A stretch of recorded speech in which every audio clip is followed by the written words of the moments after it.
Bonjour, alors aujourd'hui on va voir comment maîtriser l'insertion d'un audio sans compromettre les animations que l'on a déjà installées dans notre PowerPoint. Je vous montre, si je vous en parle c'est que ça m'est arrivé déjà. Donc j'ai commencé par créer un petit PowerPoint et j'y ai mis des animations.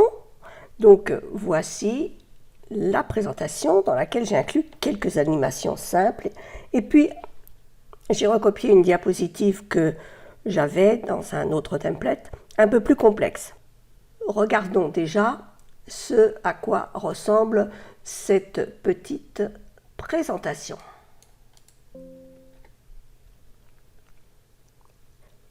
C'est vrai que sans audio, sans musique, sans rien, c'est un peu tristounet, même s'il y a de l'animation des textes. Là, on va aller un petit peu plus vite avec cet avion qui décolle. J'ai pris le thème des vacances parce que nous étions en plein dedans. Et puis, j'ai ajouté une autre diapositive.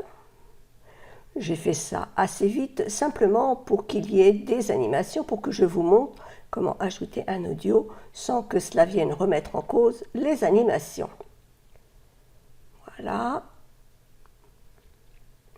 Et puis, enfin, j'ai pris cette diapositive sur une autre présentation. Je présente ma bibliothèque de templates. Et donc, il y a beaucoup plus d'animations.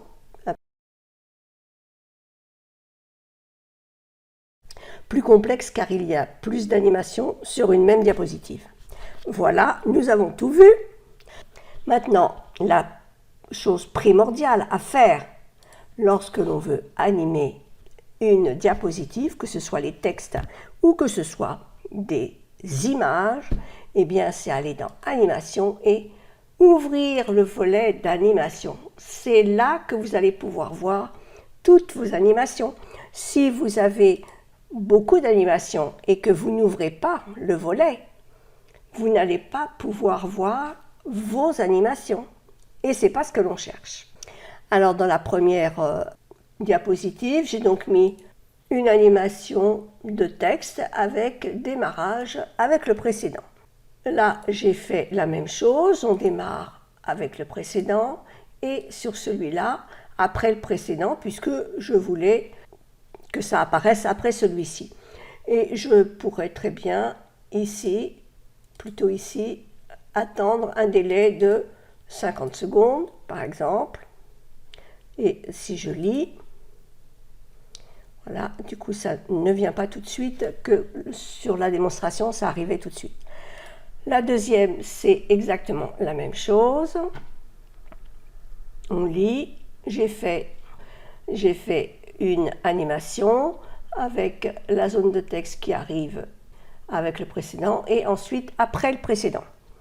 Donc si on regarde, on lit tout, on voit le texte qui s'anime et puis un graphique, c'est l'avion. Voilà. J'ai fait la même chose pour celui-ci et pour celui-là et à peu près la même chose, c'est un peu plus, j'ai pris chaque élément pour l'animer et du coup ça prend un peu plus de place. Maintenant que nous avons vu cette animation, alors on va ajouter un audio qui est sur mon PC par exemple. Allez, hop, par exemple celui-ci, insérer, il fera beau demain, c'est très bien.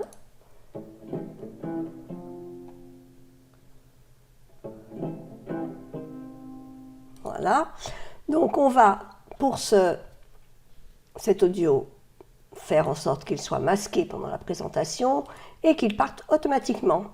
Et comme on en a la possibilité, que je ne veux pas que ça dure des heures, on va découper un petit peu. On va juste lui mettre une dizaine de secondes. Allez, 10 secondes, ça suffira. Pour 10-12 secondes, ça suffit. OK, voilà. Donc moi, je le descends en dessous pour pas qu'il me gêne. Et je vais regarder en diaporama ce que ça donne.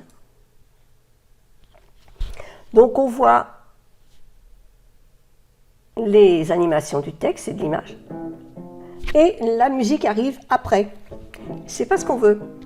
Donc on revient là et on va aller la mettre devant. Et on va lui dire que ça commence avec la précédente. Voilà. Et on regarde.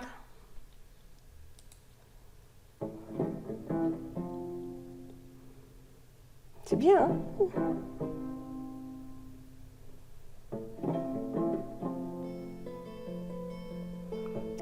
Et par contre, le petit canard, enfin le cygne rose, là, il arrive seulement après. Pourquoi? Parce que si vous regardez dans le volet d'animation, votre petit cygne, là, votre cygne rose, eh bien du coup, il est passé à la fin de l'audio. Plus l'audio est long, et plus vos animations vont arriver longtemps. Si j'avais mis sur celui-ci qu'il fallait que ça démarre après le précédent, ben du coup ça aurait démarré vraiment après le précédent. Donc il faut que vos animations, on va faire pareil pour le plus compliqué. Je viens sur cette diapositive, donc qui est un peu plus compliquée au niveau des animations. Et je vais là aussi insérer un audio de mon PC. Voilà, donc ici je vais dans les réglages, je vais masquer et je vais le faire démarrer automatiquement. Et là aussi je vais le découper parce que ça va durer un peu trop longtemps à mon avis. Je le descends en bas. Comme tout à l'heure, je regarde. Et je vois que les animations fonctionnent, ma foi, parfaitement. Là, la dernière animation et la musique qui se met en route. Donc, première modification, on met ça ici, en haut, et on le fait démarrer avec le précédent. Et si on lit en diaporama,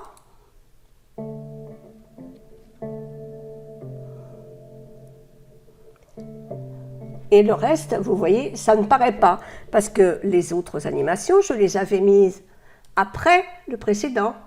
Et du coup, eh bien, ils vont attendre que la musique soit terminée pour commencer. Donc, je vais prendre toutes mes animations et je vais choisir de les faire avec le précédent. Alors là, du coup, tout se retrouve là. Et oui. Et ça va être très très simple. Vous allez prendre chaque animation et la placer exactement là où vous voulez. Celle-là, elle va avec celle-là, donc on la met comme ça. Et là, après, c'est le texte, donc on va le mettre ici. Là, on va faire la même chose, ça vient après. Ça démarre en même temps. Et la forme libre un petit peu plus loin. Et on fait ça pour chacune des animations. Si vous ne prenez pas le temps de faire ça, si vous mettez tout, si vous réglez, je le fais sur démarrer après le précédent, ça ne fonctionne pas. Et si vous avez mis, par exemple, je regarde ces deux-là et je les mets démarrer après le précédent. Eh bien là, je ne peux pas les bouger parce que j'ai décidé d'entrer qui serait après le précédent. Donc je ne peux pas les emmener à droite ou à gauche. C'est pour ça qu'il est important de les mettre avec le précédent. Et du coup, voilà, ça c'est fait avec le précédent et celui-là, je le veux un petit peu décalé. Et bien on va regarder maintenant notre diaporama.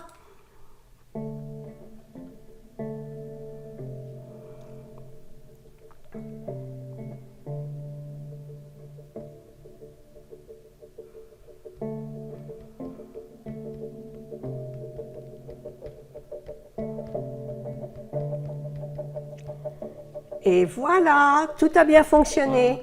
Bon, vous voyez, c'est pas si compliqué que ça l'animation, mais quand on veut ajouter des trucs, des fois, on ne les ajoute pas au bon endroit. Il ne faut pas hésiter à augmenter le volet d'animation pour pouvoir voir ce qui s'y passe.